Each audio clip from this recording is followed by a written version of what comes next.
കാട്ടുചോലക്കുളിരലയോട് കാറ്റു പറഞ്ഞൊരു കഥയാണീ. കുരുന്നുപൂവിൻ കവിളുരുമ്മി കരിവൻ തോതിയ കഥയാണീ.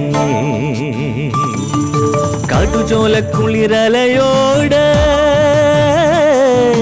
കാറ്റു പറഞ്ഞൊരു കഥയാണീ. കുരുന്നുപൂവിൻ കവിളുരുമ്മി കരിവൻ തോതിയ കഥയാണീ. കഥ കഥ കഥ കാക്കത്തൊള്ളായിരം,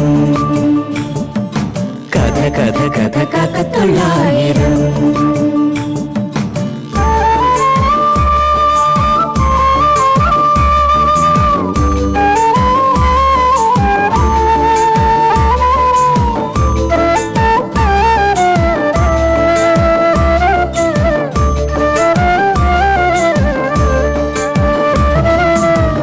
കടലിന്റെ തീരത്ത്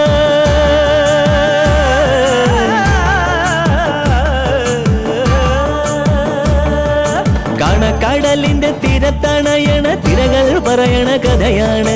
കായലോളത്തിലെ കളിയോടം കണ്ട കന്നിനിലാവിന്റെ കഥയാണ്. പടവരമ്പത്തെ പുൽനാമ്പിനോട് പുലരി പറഞ്ഞൊരു കഥയാണ്.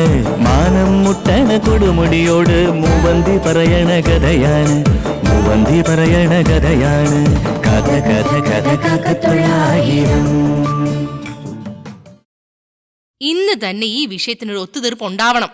നാളെ മറ്റൊരു തലവേദനയുള്ള ദിവസമാ CA ചന്ദ്രദാസിന്റെ പെണ്ണ് കാണൽ. അത് പറഞ്ഞതുപോലെ നാളെയാണല്ലോ. ആ ബേക്കറി സാധനങ്ങൾ എന്തെങ്കിലും ഒന്ന് വാങ്ങിച്ചു വെക്കണ്ടേ?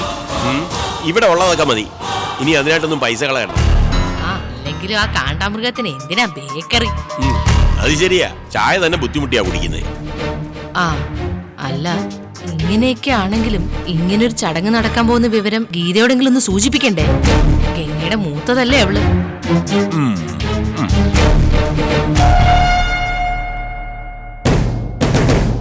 ഇപ്പൊ വേണ്ട സൗദാമിനി, ആരും ഒന്നും അറിയണ്ട. CI വരുമ്പോ സാധാരണ ഒരു ഗസ്റ്റിന് ചായ കൊടുക്കുന്ന പോലെ കൊടുക്കണം. അതിപ്പം ഗംഗയുടെ കയ്യിൽ കൊടുത്തു വിടുന്നു, അത്രേ ഉള്ളൂ.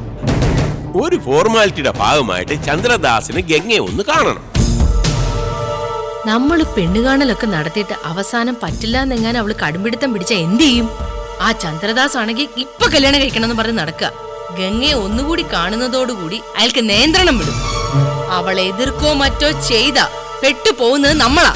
അല്ല എന്ന് വെച്ചാ നിങ്ങള്. വലിയ തൊപ്പി അയാടതാണേ. ആ കാര്യത്തിൽ ടെൻഷൻ വേണ്ട. ഗംഗ എത്ര ഇടഞ്ഞു നിന്നാലും എല്ലാം ചന്ദ്രദാസ് നോക്കിയോളൂ. വേണ്ടി വന്നാല് രജിസ്ട്രാറെ ഇങ്ങോട്ട് കൊണ്ടുവന്ന് കല്യാണം നടത്തും. അതിന്റെയൊക്കെ സകല റിസ്കും ആ CI ഏറ്റെടുത്തോളും. നമ്മള് അരങ്ങൊരുക്കി കൊടുത്താൽ മാത്രം മതി. അപ്പോ വരുന്നത് പോലെ വരട്ടെ എന്നാണോ? അതെ. ഞാനെന്നാലേ സ്റ്റേഷൻ വരെ ഒന്ന് പോയിട്ട് വരണേ.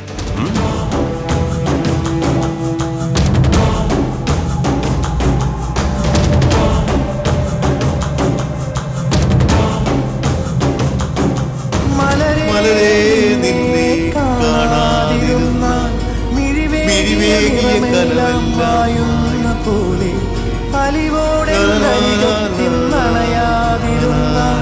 അഴകേകിയ കനവെല്ലാം അകലുന്ന പോലെ.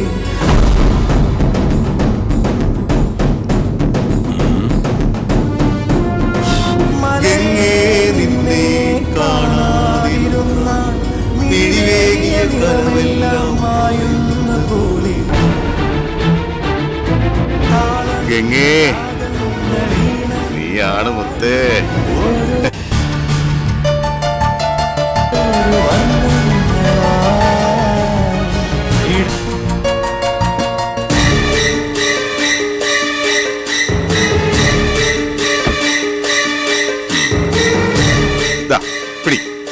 എന്താ സാർ ഇത്? തുറന്നു നോക്കണോ?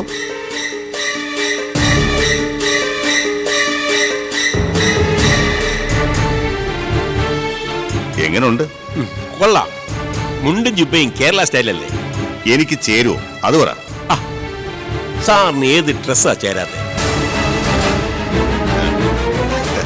എന്നാലേ ഈ കസവ് മുണ്ടും ജുബയും അണിഞ്ഞാണ് ചന്ദ്രദാസ് നാളെ പെണ്ണ് കാണാൻ വരുന്നത്.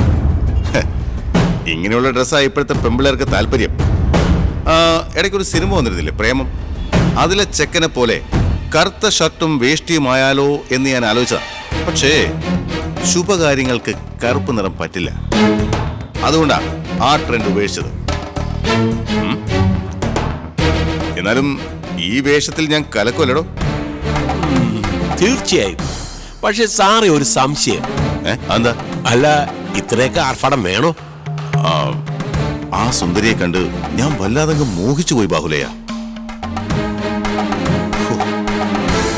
ഓഫീസിലിരിക്കുമ്പോ പോലും ഗംഗയുടെ മുഖമാണ് എന്റെ മനസ്സിൽ. തനിക്കറിയോ, ജോലിയിൽ വേണ്ടത്ര ശ്രദ്ധിക്കാൻ കഴിയുന്നില്ല എനിക്ക്. ഇന്നലെ SP ഒരു പ്രധാന കാര്യത്തിന് വിളിച്ചിട്ട് ഫോൺ വെക്കുമ്പോ ശരി ചക്കരയെന്ന് അറിയാതെ ഞാൻ പറഞ്ഞുപോയി. അയ്യോ, എന്നിട്ട്? ഭാഗ്യത്തിന് അങ്ങനെ കേട്ടില്ല. അല്ലെങ്കിൽ എന്റെ കാര്യത്തിൽ ഇപ്പൊ ഒരു തീരുമാനം ആയനെ. അതുകൊണ്ട് ഗംഗയുടെ കാര്യത്തിൽ ഉടനെ ഒരു തീരുമാനം ഉണ്ടാവണം. അവൾ എന്റേതാവണം. അവൾക്ക് വേണ്ടി ഞാൻ എന്തും ചെയ്യും ബാഹുലയ. സാറിന്റെ ഈ അധമ വികാരം എനിക്ക് മനസ്സിലായി. അല്ലല്ല, ഹൃദയ വികാരം എനിക്ക് മനസ്സിലാവുന്നുണ്ട് സാർ. ആട്ടെ, ഗംഗയ്ക്ക് എന്തെങ്കിലും സൂചന കൊടുത്തോ? ഇല്ല. ഇനി എപ്പോഴാ അത്? ആദ്യം പെണ്ണ് കാണൽ ചടങ്ങൊന്ന് കഴിയട്ടെ, എന്നിട്ട് സാവകാശം പറയാം. സാറിനറിയാമല്ലോ, തരവും തഞ്ചവും കണ്ടു വേണം വിഷയം അവതരിപ്പിക്കാൻ. അത് വേണം. ഒരു കാരണവശാലും പെണ്ണ് വഴുതി പോരുത്. അവതരണ ഭംഗിയൊക്കെ ബാഹുലേന്റെ പിടിക്ക്. എനിക്ക് അവളെ ഭാര്യയായിട്ട് കിട്ടണം. അല്ല, ജാതകങ്ങൾ തമ്മിലുള്ള പൊരുത്തം നോക്കണ്ടേ? ഓ, ജാതക പൊരുത്തം നോക്കിയിട്ടാണോ അവള് മറ്റൊന്നോട് ഒളിച്ചോടി പോയത്? ആവശ്യമില്ലാത്ത പരിപാടിയൊന്നും വേണ്ട. പൊരുത്തവും ഗ്രഹത്തിലേക്ക് നോക്കിയാ ഞാൻ 2 കല്യാണം കഴിച്ചത്. എന്നിട്ട് എന്തായി? ചുമ്മാ തട്ടിപ്പാന്നേ. ശുക്രൻ വ്യാഴത്തിൽ നിൽക്കുന്നു, ശനി ചൊവ്വയിൽ നിൽക്കുന്നു, ബുധൻ കള്ളുഷാപ്പി ഇരിക്കുന്നു. ജ്യോത്സ്യന്മാർ അതും ഇതൊക്കെ പറയും. അതെ, പൊരുത്തം നോക്കുന്നേ ഇല്ല. അപ്പോഴേ നാളെ ഉച്ച കഴിഞ്ഞിട്ട് ഞാൻ വന്ന് പെണ്ണ് കാണുന്നു. രാവിലെ എന്താ വരാത്തെ? രാവിലെ മറ്റൊരു പ്രധാന പരിപാടിയുണ്ട്. ഫേഷ്യൽ ചെയ്യാൻ പോണോടോ. ബ്യൂട്ടി പാർലർ ബുക്ക് ചെയ്തിട്ടുണ്ട്. ഈ മരമോന്തയിൽ എന്ത് ചെയ്തിട്ടും ഫലമില്ല. എന്താടോ? ഒന്നുമില്ല സാർ. ശരി ശരി, എന്നാ പിന്നെ നാളെ കാണാം, ഉച്ച കഴിഞ്ഞ്. ദാ.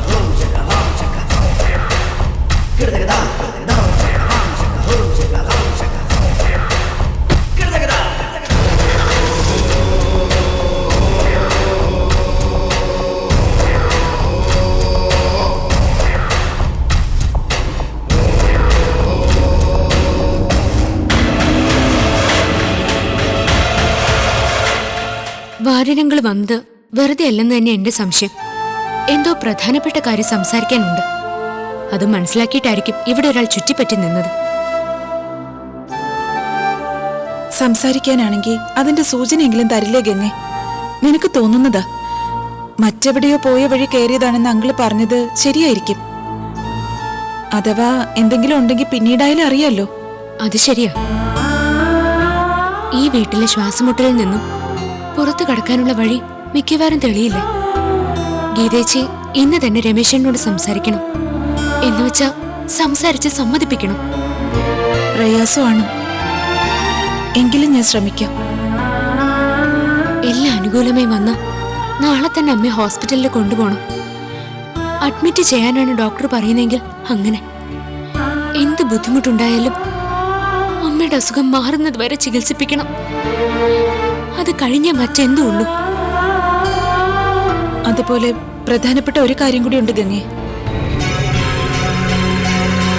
തിരുവല്ലത്തെ ക്ഷേത്രത്തിൽ പോകേണ്ടത് അത്യാവശ്യം. അച്ഛന്റെ ആത്മാവിന് ശാന്തി കിട്ടാൻ വേണ്ടിയുള്ള പൂജകളെല്ലാം നടത്തണം. മരണശേഷം നടത്തേണ്ട കർമ്മങ്ങൾ വേണ്ടതുപോലെ ചെയ്തിട്ടില്ല. പേരിനൊരു സഞ്ചയനും പിന്നെന്തോ പൂജയും. അത് പോരാ. ഞാനിന്ന് രമേശേട്ടനോട് പറഞ്ഞതാ. ആര് കേൾക്കാൻ? അതിലല്ലായിരുന്നല്ലോ ഇവിടെയുള്ളവർക്ക് ശ്രദ്ധ. വാര്യരംഗിള് വിചാരിച്ചതുകൊണ്ടാ കുറച്ച് കർമ്മങ്ങളെങ്കിലും നടന്നത്. ഇനി എന്താന്ന് വെച്ചാ നമുക്ക് ചെയ്യാൻ ഗീതേച്ചി. അതിനു വേണ്ടതും അമ്മയുടെ ചികിത്സയ്ക്കുള്ളതും കയ്യിലുള്ളതും കൊണ്ട് ആരെ ആശ്രയിക്കണ്ടല്ലോ. ഏത് കാര്യത്തിനും വാര്യരംഗിളിന്റെ സഹായം ഉണ്ടാവും. എനിക്ക് വേണ്ടിയും അങ്കിൾ ഒത്തിരി കഷ്ടപ്പെട്ടിട്ടുണ്ട്. നിന്റെ കല്യാണം മുടങ്ങിയ ദിവസം പാവം പ്രതിക്കൂട്ടിലായത്. വന്നവരും നിന്നവരും എല്ലാം കൂടി അങ്കിളിന്റെ നേരെ തട്ടിക്കേറിയത്. നന്ദഗോപിന് കാര്യങ്ങൾ മനസ്സിലായതുകൊണ്ട് അധികം പ്രശ്നങ്ങൾ ഉണ്ടായില്ല. അതുപോലെ അച്ഛൻ മരിച്ച സമയവും ഭാര്യ രംഗൾ വല്ലാതെ വിഷമിച്ചു പോയി. പക്ഷേ ഒരിക്കൽ പോലും മുഷിഞ്ഞ് ഒരു സംസാരം പോലും അങ്കിളിന്റെ ഭാഗത്തുനിന്ന് ഉണ്ടായില്ല. അതാ ആ മനുഷ്യന്റെ വലിപ്പം.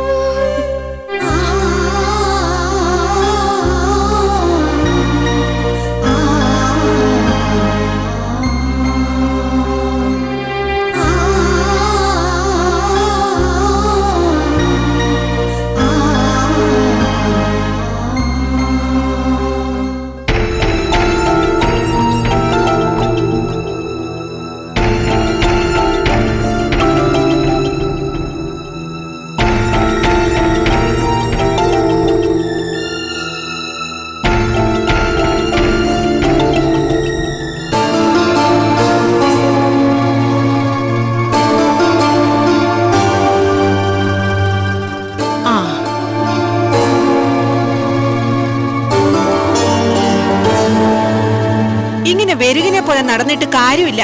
ഗിരിയെ കുറിച്ച് നമ്മൾ അറിഞ്ഞ കാര്യങ്ങള് അതേപടി ഗംഗയെ ധരിപ്പിക്കുക വേണ്ടത്. അതാ അതിന്റെ ശരി. അല്ലെന്ന് ആർക്കും അഭിപ്രായമില്ല രുക്മിണി. പക്ഷേ അതിനൊക്കെ ഒരു സാവകാശം വേണം. എനിക്കിതാ മനസ്സിലാവാത്തത്. ഈ സാവകാശത്തിലാകാം ഉദ്ദേശിക്കുന്നത് എന്താ? ഒരു ദിവസമെങ്കിൽ ഒരു ദിവസം നേരത്തെ ഗംഗയോട് പറയണമെന്നാ എന്റെ അഭിപ്രായം. ആദ്യം വിഷമിക്കും, പിന്നെ അവൾ അതുമായിട്ട് പൊരുത്തപ്പെടും. അങ്ങനെ കുറെ കഴിയുമ്പോ മറ്റൊരു കല്യാണത്തിന് മാനസികമായി തയ്യാറാവും. അതുകൊണ്ടാ ഞാൻ പറയുന്നത്, നേരത്തെ ഉള്ള വിവരം തുറന്നു പറയണോന്ന്. അമ്മ ഈ വിചാരിക്കുന്ന പോലും നടക്കില്ല. മറ്റൊരു വിവാഹത്തിന് ഗംഗ ഒരിക്കലും സമ്മതിക്കില്ല. എന്താ കാര്യം? അവൾ തയ്യാറാവില്ല, അത്ര തന്നെ. അതെ, നിനക്ക് ലോകവിവരം ഇല്ലാത്തോണ്ട് തോന്നുന്നതാ. ശരിക്കൊന്ന് ആലോചിച്ചു നോക്കിയാ ഗംഗയുടെ ഈ കാത്തിരിപ്പിന് അർത്ഥമില്ലാന്ന് കാണാം. അവൾ ആ പയ്യനെ സ്നേഹിച്ചു, കല്യാണം കഴിക്കണമെന്ന് ആഗ്രഹിച്ചു. അതിനുവേണ്ടി വീട് വിട്ടു പോവുകയും ചെയ്തു. അത്രയല്ലേ ഉള്ളൂ. അവര് കല്യാണവും കഴിച്ചിട്ടില്ല, ഒരുമിച്ച് ജീവിച്ചിട്ടുമില്ല. നടക്കാതെ പോയ ഒരിഷ്ടം, അത്രയേ ഉള്ളൂ. അമ്മ കരുതുന്നത് പോലെ അല്ല. ഗിരിയെ അല്ലാതെ ഗംഗ വേറെ ആരെയും ഭർത്താവായി സ്വീകരിക്കില്ല. അതിനവൾക്ക് കഴിയുകയില്ല. നീ എന്തു പൊട്ടത്തരവുമേ ഈ പറയുന്നേ? അതിനെ പേർഷ്യയില് കഴുമരം കാത്തു കിടക്കുന്ന അവൻ വന്നിട്ട് വേണ്ടേ? ഗംഗയുടെ കല്യാണത്തെ പറ്റി പറയുമ്പോഴൊക്കെ കട്ടുറുമ്പ് കടിച്ച പോലെയാണല്ലോ നീ. എന്താ ഈ എതിർപ്പിന് കാരണം? ഗംഗ ഗർഭിണിയാണെന്നുള്ള സത്യം എങ്ങനെ ഞാൻ തുറന്നു പറയാ? അടിസ്ഥാനമില്ലാതെ കേറി എതിർക്കുന്നത് മിടുക്കല്ല. നിനക്ക് ഗംഗയോടുള്ള സ്നേഹ ആത്മാർത്ഥമാണെങ്കിൽ സ്വപ്ന ലോകത്ത് നിന്ന് അവളെ പിന്തിരിപ്പിക്കുക വേണ്ടത്. സൗദി അറേബ്യയിലെ ജയിലിൽ നാളെണ്ണി കഴിയുകയാ ഗിരി. ഗംഗ അവനെ സ്വപ്നം കണ്ടുകൊണ്ട് നടക്കുന്നു. സത്യം അറിയാവുന്നവർ അവളെ പറഞ്ഞ് തിരുത്തണം. അത് ചെയ്യാതിരിക്കുന്നത് വഞ്ചനയാ. ആയുഷ്കാലം മുഴുവൻ ഇങ്ങനെ കഴിയാനല്ല ആ കുട്ടിയുടെ വിധി. നമ്മൾ എല്ലാവരും കൂടി നിർബന്ധിച്ചിട്ടാണെങ്കിലും പുതിയൊരു ജീവിതത്തിലേക്ക് കൊണ്ടുവരണം. അങ്ങനല്ലേ വേണ്ടത്? ഞാൻ ചോദിച്ചത് കേട്ടില്ലേ? എന്താ? അപ്പോഴീ പറഞ്ഞതൊന്നും കേട്ടില്ലേ? ഗംഗയുടെ കാര്യത്തില് ഒന്നും മിണ്ടായിരിക്കുന്നുണ്ടോ? അതിനേക്കാൾ വലിയ പ്രശ്നം കൊണ്ട് കിടക്കുക ഞാൻ. ഒന്ന് സ്വസ്ഥമായി നിൽക്കാന്ന് കരുതിയിട്ടാ മുറ്റത്തേക്ക് ഇറങ്ങിയത്. അപ്പൊ അവിടെ വന്നിരിക്കുന്നു. അച്ഛാ, അമ്മ പറഞ്ഞത് എനിക്കൊന്നും കേൾക്കണ്ട. പോകുന്നുണ്ടോ രണ്ടാളത്തേക്ക്? ഇതിലും വലിയ പ്രശ്നം എന്താ ഇപ്പൊ ഉള്ളത്? ഇപ്പൊ തന്നെ എനിക്ക് അറിയണോന്ന്. അമ്മേ വാ വരാൻ.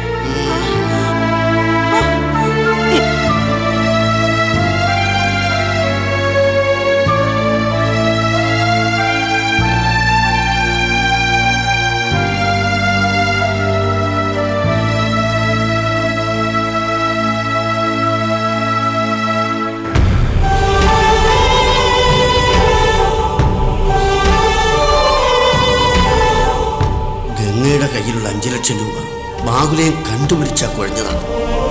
എന്നെ അയാൾ നിർത്തി പോയിരിക്കും.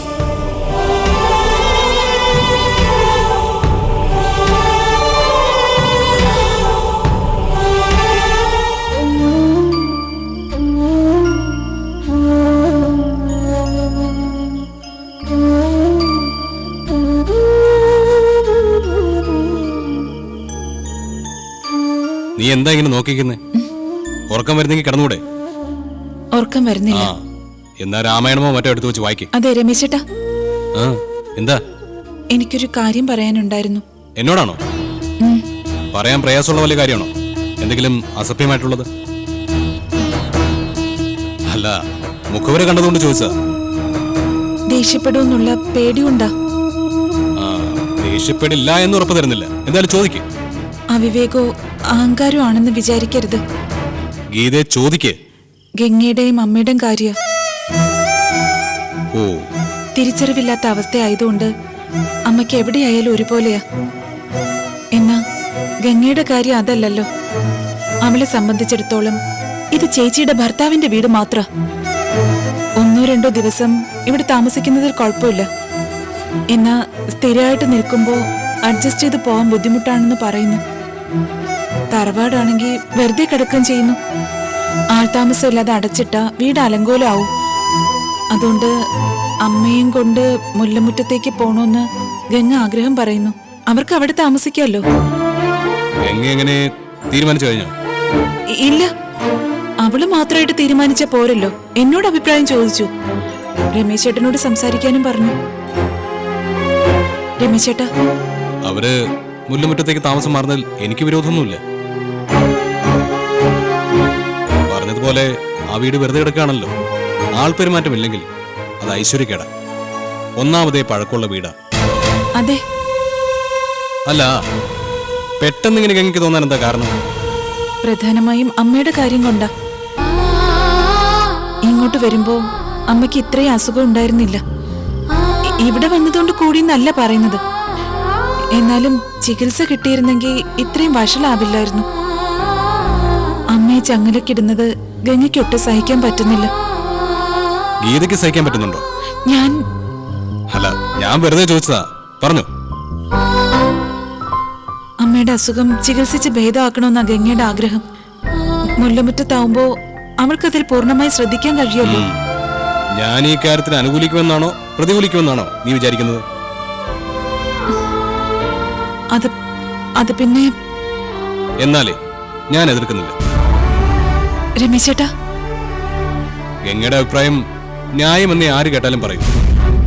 എന്നാൽ പ്രായോഗികമായ ചില പ്രശ്നങ്ങളുണ്ട്. ഗംഗയ്ക്ക് ലോകപരിചയം കുറവായതുകൊണ്ടാണ്. എന്താ രമേശ് ചേട്ടാ? ഇപ്പം ഗംഗയും അമ്മയും ഇവിടെ താമസിക്കുന്നു. കാര്യങ്ങൾ നടന്നു പോകുന്നു. ഒന്നും അറിയുന്നില്ല. എന്നാൽ അവര് രണ്ടുപേരും മാത്രമായി മുല്ലമുറ്റത്ത് താമസം തുടങ്ങിയാൽ എങ്ങനെ ജീവിക്കും? എല്ലാം കടയിൽ നിന്ന് വില കൊടുത്ത് വാങ്ങണ്ടേ? ഉപ്പ് തൊട്ട് കർപ്പൂരം വരെ എന്ന് പറയുന്നില്ല. കർപ്പൂരം വേണ്ടെന്ന് വെക്കാം. ഉപ്പ് വേണോ? അരി, പലവ്യഞ്ജനങ്ങള്, എണ്ണ, സോപ്പ് എല്ലാം വാങ്ങണം. തറവാട്ടിൽ നെൽകൃഷിയില്ല. ഗംഗ വിചാരിച്ചാൽ വല്ല ചീരയോ വെണ്ടയോ നടാൻ പറ്റിയെന്ന് വരും. ആ പറമ്പില് തേങ്ങ വിറ്റ 2 മാസത്തിനുള്ള ചെലവിന് പോലും കിട്ടില്ല. ചുരുക്കത്തിൽ എല്ലാം വാങ്ങിക്കണം. അതവിടെ നിൽക്കട്ടെ. അമ്മയെ ചികിത്സിക്കുക എന്നുള്ളതാണല്ലോ പ്രധാന ലക്ഷ്യം. ഈ അസുഖത്തിന് സൗജന്യ ചികിത്സ കിട്ടില്ല. പണം മുടക്കണം. ഞാൻ ഈ പറഞ്ഞതെല്ലാം ചേർത്ത് പ്രതിമാസം എത്ര രൂപ ചെലവാക്കണം എന്നറിയോ? എന്താ അതിനുള്ള വഴി? ആരെങ്കിലും സ്പോൺസർ ചെയ്യാന്ന് പറഞ്ഞിട്ടുണ്ടോ? ഉണ്ടോ? ഇല്ല. അതോ ഗംഗയുടെ കൈവശം ഉണ്ടോ? ഞാൻ സീരിയസ് ആയിട്ട് ചോദിച്ചതാണ്. ഗംഗ പണം വല്ലതും സ്വരൂപിച്ച് വെച്ചിട്ടുണ്ടോ? ഉണ്ടെങ്കിൽ പറ. ഞാനായിട്ട് പരസ്യപ്പെടുത്തില്ല. അങ്ങനെ വിശദമായിട്ട് അവളൊന്നും പറഞ്ഞില്ല. ഇക്കരെ നിൽക്കുമ്പം അക്കരെ പച്ചെന്ന് തോന്നും. രണ്ടുപേരും കൂടി മുല്ലമുറ്റത്ത് പോയി താമസം തുടങ്ങി കഴിയുമ്പോഴാണ് പ്രശ്നങ്ങൾ ആരംഭിക്കുന്നത്. പട്ടിണിയും കഷ്ടപ്പാടും ആകുന്നതോടെ നാട്ടുകാരറിയും. ഒരു പണിയില്ലാത്ത കുറെ എണ്ണം ഉണ്ടല്ലോ. മാഷിന്റെ മരുമോൻ പാവ അമ്മയും ഇളയ മോളെയും കൈയൊഴിഞ്ഞെന്നും തന്റെ വീട്ടിൽ നിന്ന് അവരെ ചവിട്ടി പുറത്താക്കിയെന്നും ന്യൂസ് വരും. ആ പേരുദോഷം എന്റെ തലയിൽ ചാർത്തി തരും നാട്ടുകാർ. ചുരുക്കി പറഞ്ഞാൽ കുരിശ് ചുമക്കേണ്ടി വരുന്നത് ഞാൻ. എന്താ ശരിയല്ലേ? എനിക്ക് മാത്രമല്ല, ഗീതയ്ക്കും കിട്ടും പേരുദോഷം പരിഹാസവും. ഞാൻ മരുമോനാണല്ലോ. നീ അവരുടെ സ്വന്തം മോളും സഹോദരിയും അല്ലേ? സ്വന്തക്കാരെ കഷ്ടപ്പെടുത്തുന്ന ദുഷ്ട എന്നായിരിക്കും നിന്നെ കുറിച്ച് പറയുന്നത്. അതുണ്ടാവാതിരിക്കണമെങ്കിൽ ഗംഗയ്ക്കും അമ്മയ്ക്കും മുല്ലമുറ്റത്ത് ഒരു കുറവും വരരുത്. അതിന് വേണ്ടത് പണമാണ്. നിന്റെ കയ്യിലുണ്ടോ വല്ലതും? എന്റെ കയ്യിൽ എവിടുന്ന രമേശേട്ടാ കാശ്? ഗംഗയുടെ കയ്യിലോ? ഇല്ല. നിങ്ങളുടെ രണ്ടുപേരുടെയും കയ്യിലില്ലേ? ആരോടെങ്കിലും കടമായിട്ട് ചോദിച്ചിട്ടുണ്ടോ അതോ ആരെങ്കിലും തരാമെന്ന് പറഞ്ഞിട്ടുണ്ടോ? ഇല്ല. പിന്നെ എന്ത് കണ്ടിട്ടാ അവള് വലിയ പ്ലാനൊക്കെ അങ്ങിട്ടത്? തറവാട്ടിൽ താമസം, അമ്മയുടെ ട്രീറ്റ്മെന്റ്, എങ്ങനെ എങ്ങനെയെങ്കിലും ഒക്കെ അങ്ങ് നടക്കുമെന്ന് ഗംഗ വിചാരിച്ചു കാണും. അങ്ങനെ അവൾ വിചാരിച്ചതിന്റെ ഫലമാ ഇപ്പോഴനുഭവിക്കുന്നത്. കയ്യിൽ കാശുമില്ല, അതിനുള്ള വഴിയും അറിയില്ല. ആഗ്രഹത്തിനും തീരുമാനത്തിനും ഒരു കുറവുമില്ല. അതോ ഞാൻ അറിയാതെ അവളുടെ കയ്യിൽ വല്ല നീക്കിയിരിപ്പുണ്ടോ? അറിയില്ല. പഠിച്ച കള്ളിയോ നീ? പണത്തിന്റെ കാര്യം മാത്രം അവൾ പറയുന്നില്ല.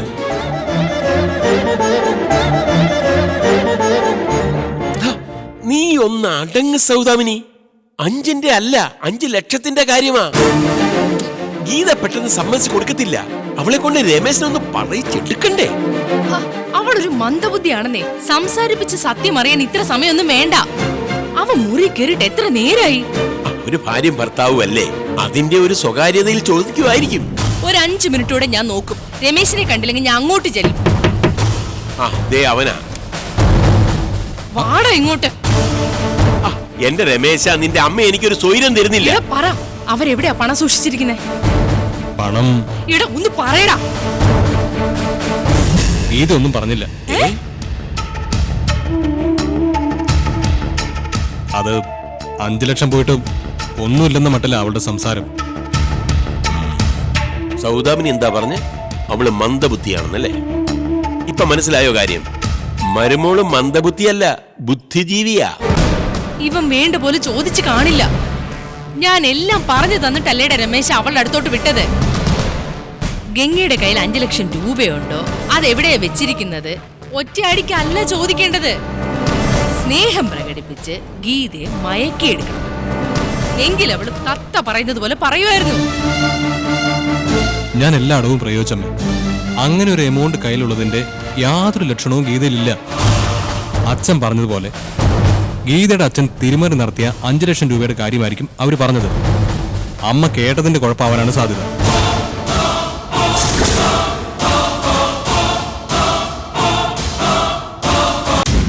ചന്ദ്രദാസിനെ കാണുമ്പോ ഒരു പെണ്ണ് കാണുന്ന ചടങ്ങിന്റെ മണമടിക്കില്ലേ? പതിവില്ലാതെയുള്ള നമ്മുടെ നീക്കങ്ങൾ കാണുമ്പോ ഗംഗയ്ക്ക് എന്തെങ്കിലും സംശയം തോന്നുമോ എന്നാ എന്റെ പേടി. ഗംഗയെ കല്യാണത്തിനായി സ്പോട്ടിലെത്തിക്കേണ്ടത് ബാഹുലേയന്റെ ഉത്തരവാദിത്വമാണ്. കാട്ടുചോലക്കുളിരലയോട് കാറ്റു പറഞ്ഞൊരു കഥയാണി, കുറുമുപുവിൻ കവിളുരുമി കരിവണ്ടോതിയ കഥയാണി. കാട്ടുചോലക്കുളിരലയോട് കാറ്റു പറഞ്ഞൊരു കഥയാണി, കുറുമുപുവിൻ കവിളുരുമി കരിവണ്ടോതിയ കഥയാണി.